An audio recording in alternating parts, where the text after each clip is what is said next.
Isang raw camping spot na naman ang na-discover natin dito sa Maliko. Kasama ang mga kaibigan natin sa Team Tiwalag, papasukin natin ang looban ng mga kabundukang madalas ay nakikita lang natin sa background kapag aakyat tayo sa sikat na destinasyon na to. Samahan nyo kaming pahirapan ang aming mga sarili sa ngalan ng pagtitipid at syempre sa ngalan ng payapa at tunay na nakaka-relax na camping experience. You'll be just fine.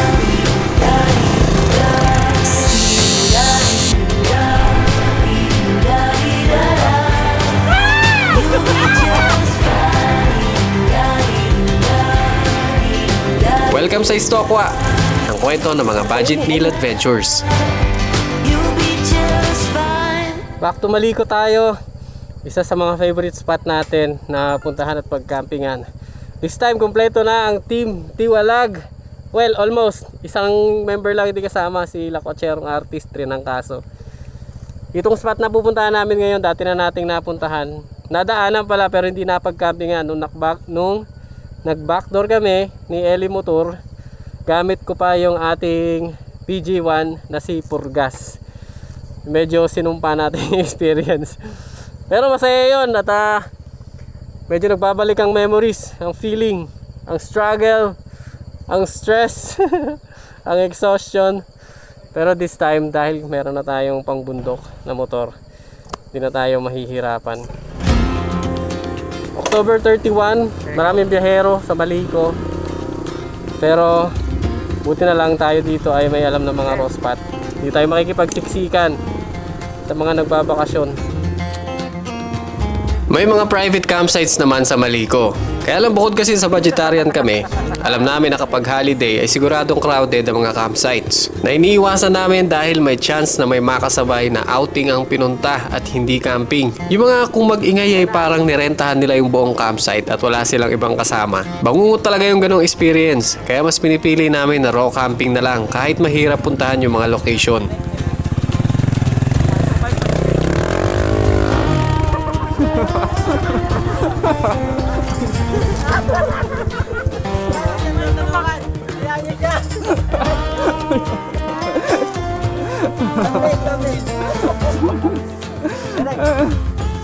Magkano?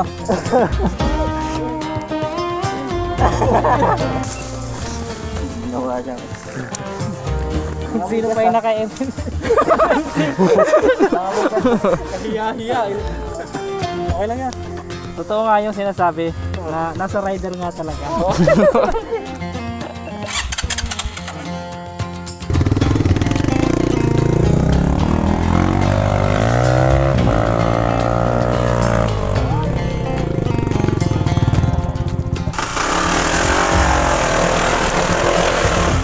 Kopya.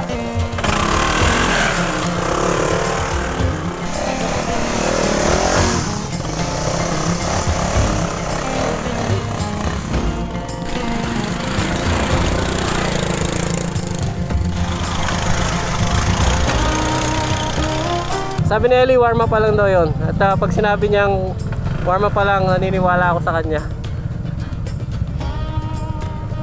Mukhang madugo yung mga susunod nating mga eksena.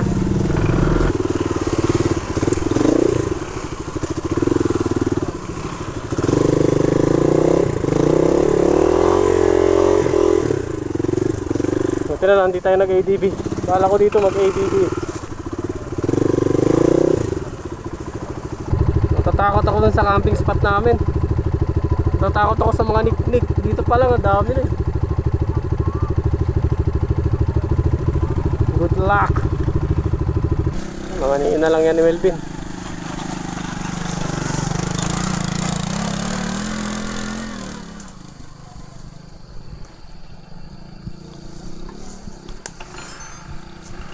Tanananan, tananantenten.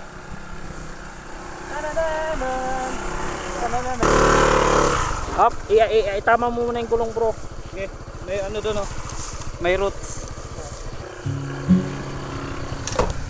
Subok na naman yung grupo sa mga ganitong sitwasyon. Kaya naman, pag magkakasama kami, talagang kampante kami na kahit mahirap yung ruta, hindi magiging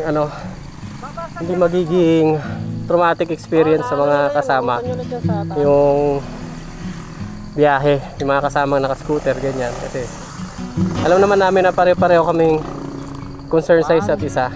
At talagang magtutulungan kami na walang mapabad trip na si ganito, ganyan, paalaga. Walang ganun sa amin.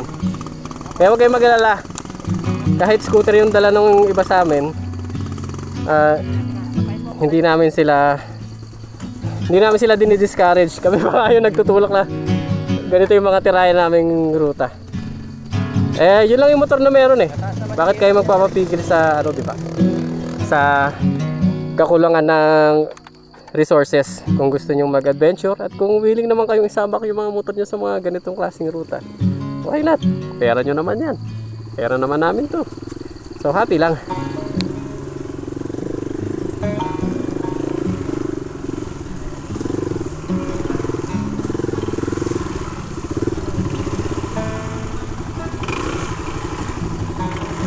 Sige Ben, mauna ka lang.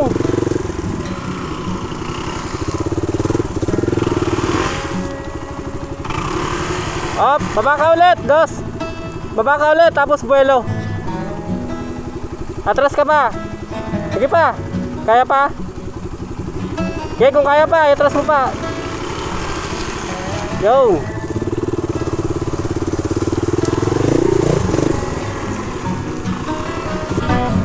Ito ang dahilan ko bakit mas gusto ko talaga tong Orashare na waist fan kaysa dun sa mga handheld na clip fan. Bukod sa pwede mo siya ilagay sa ano, waist mo kapag naglalakad ka, ganyan.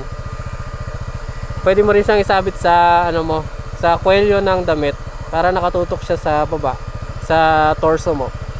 Bawas init kapag nagte-trail kang ganito.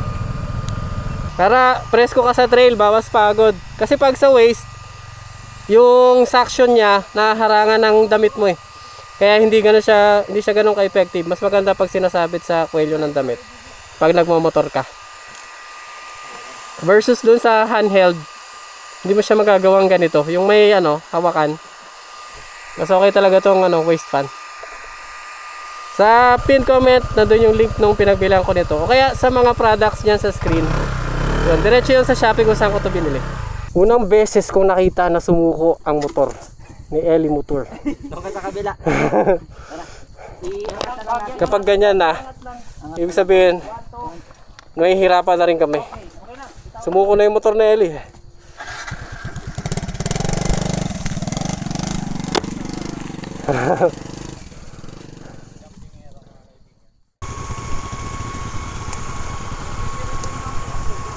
Feeling ko naman kasya sa ilalim yung ADB. Malaki na yung buka. Nagbabalik ang mga alaala. Kaya siguro mo. Oo, kaya. Kagaya nung ginawa mo kanina. Kaya ganun. Ikaw na lang doon sa PG1 ha. Wala, hindi natin malalagari yan eh. Kaya yan, kaya. Ganun. Oo. Ganun ba yan? Ay parang, ito ba yun bro? Hindi, tapos na yun. Ah, bago ito. Hindi naman ito diretsong pangin eh. Malapit lang. Diretso ganda. Oo na ka. Uy put. Pangin na pala yun. Ito yung pinakamahirap na parte ng naging ruta namin. Pero gaya nga ng sabi ko, magtutulungan lang naming makatawid ang bawat isa ng walang pagrereklamo. Isa-isa naming inalalayan ang mga motor para dahan-dahang makatawid sa natumbang puno na ang dulong parte ay saktong may espasyo lang para sa isang tao bago ka malaglag sa bangin. Kaya talagang todo ingat kami dahil kung malaglag ang motor, siguradong may uuwing nakaangkas na lang. Bakit di na lang kami bumalik at maghanap ng ibang spot? Ewan ko. Siguro gawa ng kumpiyansa namin sa isa't isa na hindi kami pababayaan ng kasama namin. Ganun talaga siguro kapag buong tiwala mo sa mga kasama mo.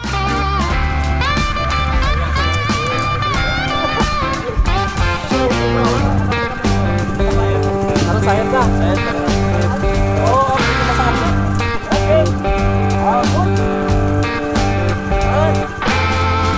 Ito pa lang.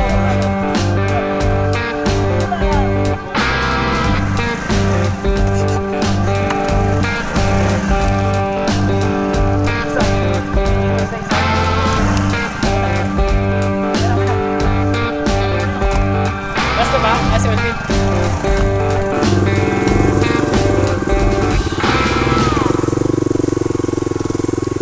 Wala.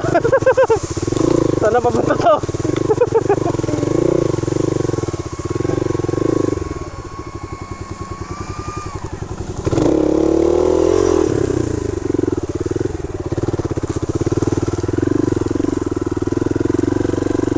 Bangin na nasa kaliwa natin, oh. Mahirap pag di hinatan siya ng maayos at natumba. Yan, diretso bangin yan.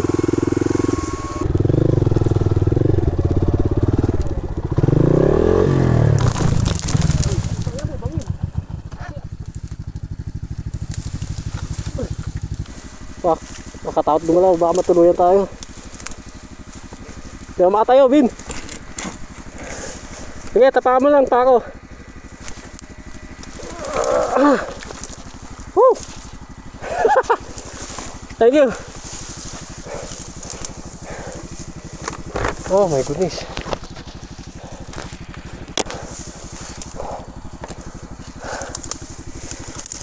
Ganito, Bin. Yung unahan. Ulang sa unahan. Sige, atakin mo lang dyan. Ito pa. Yan, tayo na natin.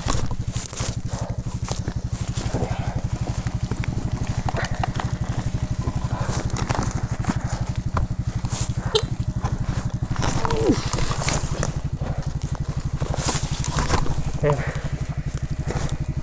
1, 2.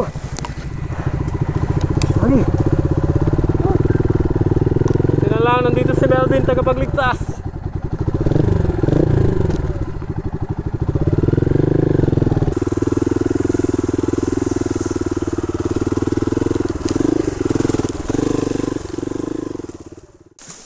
Anot kasi. Yan, hard plus. Ito na yung spot natin. Dahil nandito tayo sa bundok, maghahamok lang tayo. Slope kasi itong kinalagyan natin. Ba't ka natatawa, bro? Sabi ng mga audience, no? Parang napanood ko na yun, ha? Di ko lang maalala kung saan. So,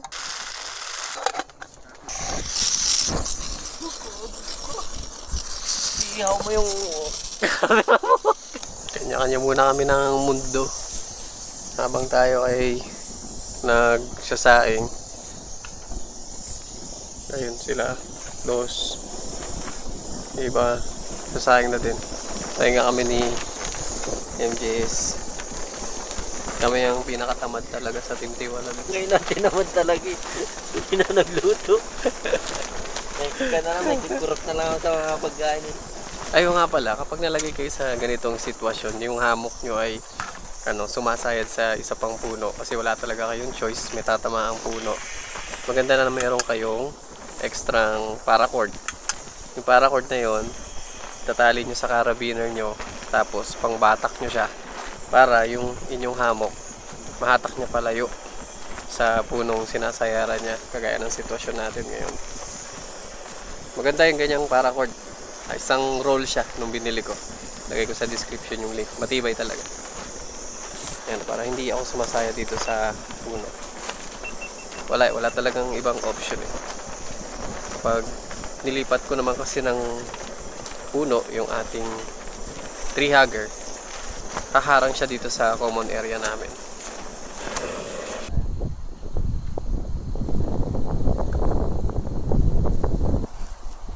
Ano yung pre-eco-flow?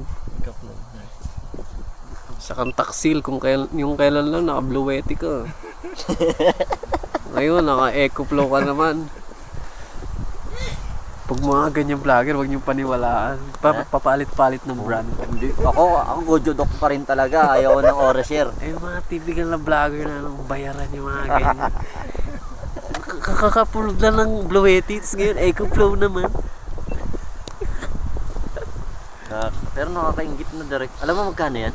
Magkano? 34,000 yan. What? 34k yan? Isang motor yan. Mahal pala yan. Ganyan kaliit. Tapos lulukoy mo lang yung nanonood sa'yo. O hindi, dapat naiintindihan nyo yan, buhay talaga ng vlogger ang mga brand deals. Tsaka Kasi- wala namang brand, wala namang item yung mga brands na patapon talaga. Oo. Either yung mga, hindi yung mga low class kasi ang EcoFlow talagang nasa top of the line yan, di ba? International at nasa ano sila. Kilalang ano talaga brand. Hindi naman kayo mapapahiya dyan. Saka isipin nyo na lang ang mga vloggers ay parang celebrities din. Kayo ba pag nakakita kayo ng celebrity na nagpo-promote ng ano, ng Vivo? Tingin nyo ba naka-Vivo sila? Syempre naka-iPhone yung mga yun. Kaya, bili na kayo ng hammock ni Direk.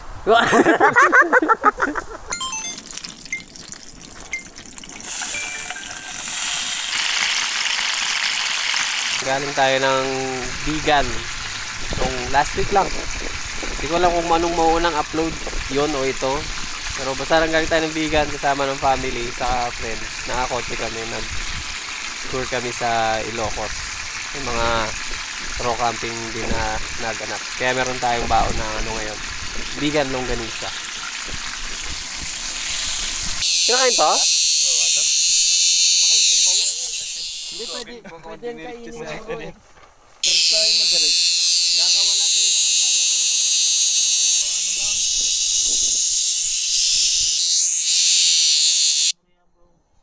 Ano na, babe ka na dyan. walang problema sa pera eh. Ito parang nakaplatingan.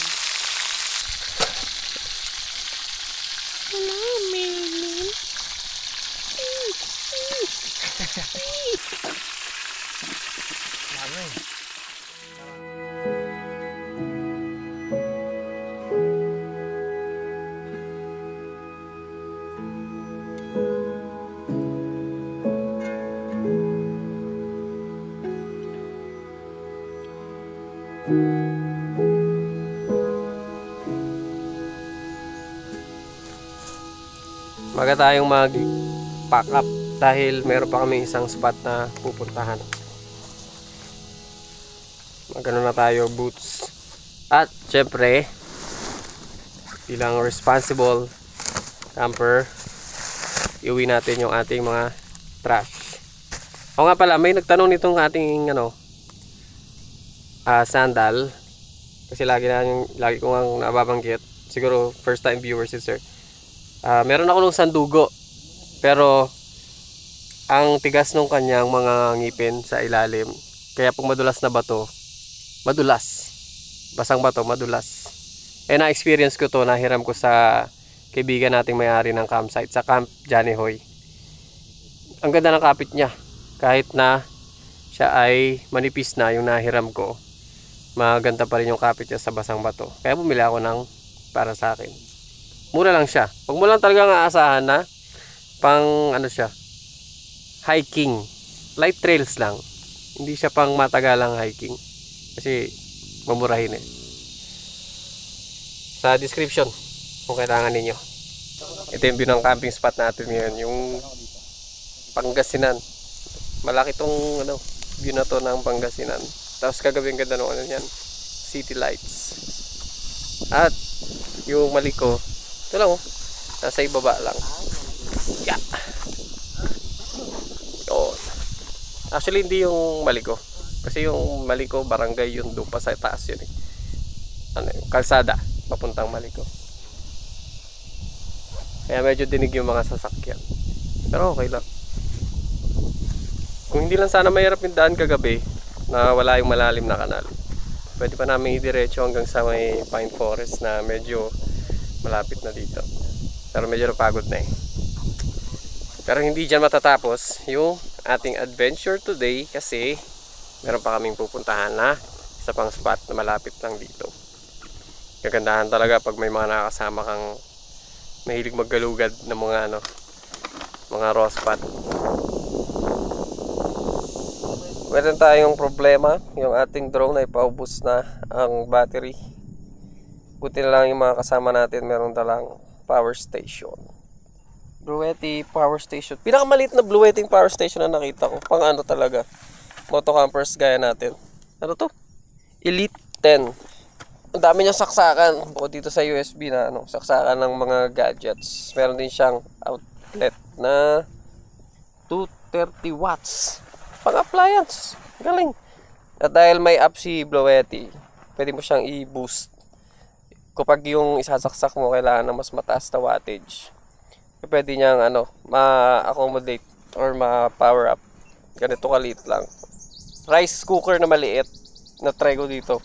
Basta gamit mo yung boosting dun sa app niya.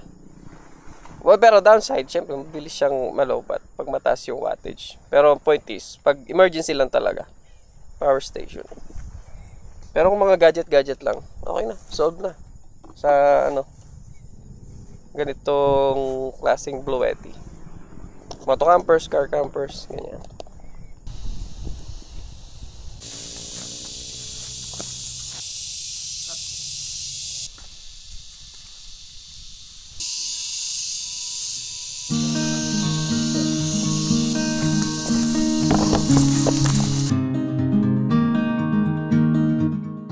Dito namin plinanong mag-camp kagabi. Hamok kami dyan sa pine trees. Buti na lang nakita namin may spot pa dun sa taas.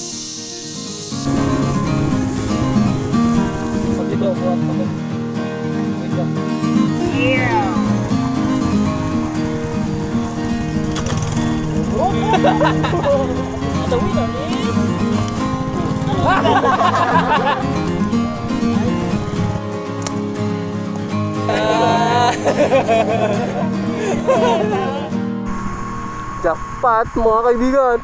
Ang laki. Oh, marami pa dito, Ben, oh. Dami pa, oh.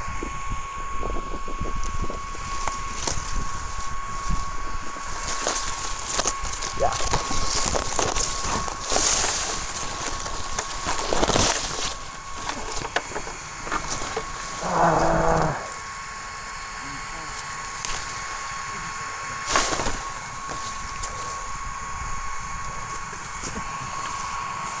Atake ko.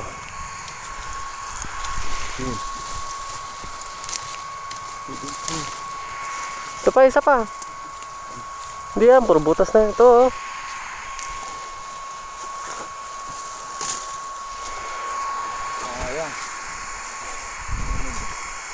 Merienda.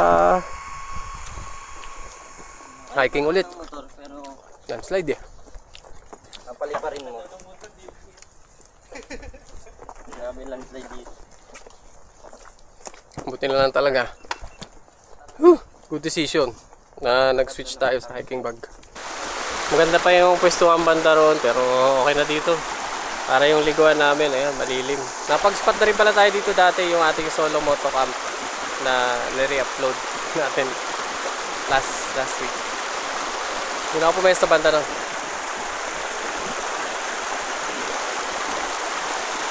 Ayan, kaya may gate na sa taas.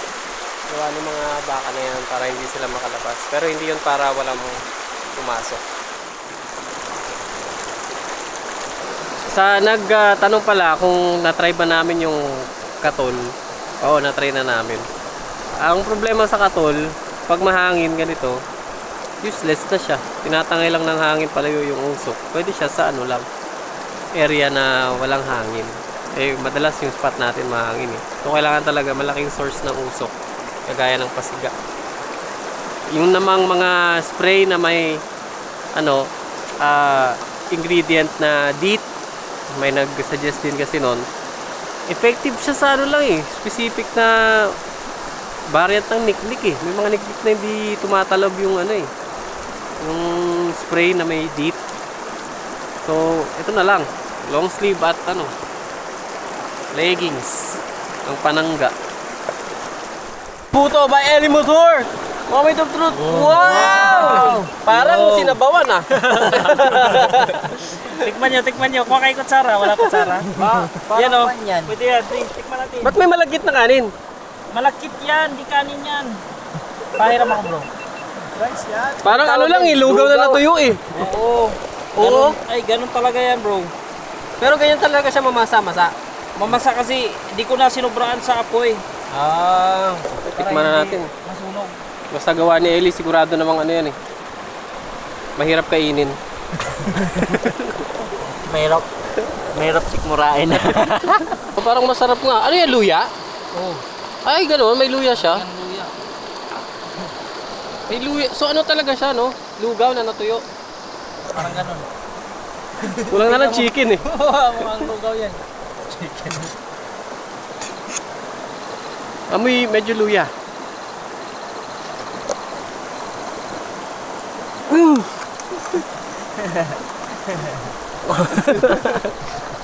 Sarap ah. Hindi ko maintindihan kung pang himagas siya o pang ano, pang main dish. Kasi may tamis eh. May tamis siya, no? Tapos biglang may luya. Okay siya. Galing. Puto talaga to. Nang Bisaya. Puto ng Bisaya. style yan. Bohol. Kasi Delicacy. Boholano pala ito si ano. Si Eli Motor. Lagyan nyo kasi. Matawag ka ako. Yun. Albert, kung sumama ka sa amin, edi sana nakatikim ka ng ibang pagkain bukod sa longganisa. Dami namin pagkain ngayon, Bert. Oh. Hindi ka ba nagsasawa sa longganisa? Bro, next time, pag mahirap, pwede namang umindi. Hindi yung maglarason-rason ka pa ng lagnat-lagnat dyan. Walang ganyan. wala akong masabi. Alam ko na yung sinabi mo eh. Alam ko na yan, Kuya Eddie. Direct pero na.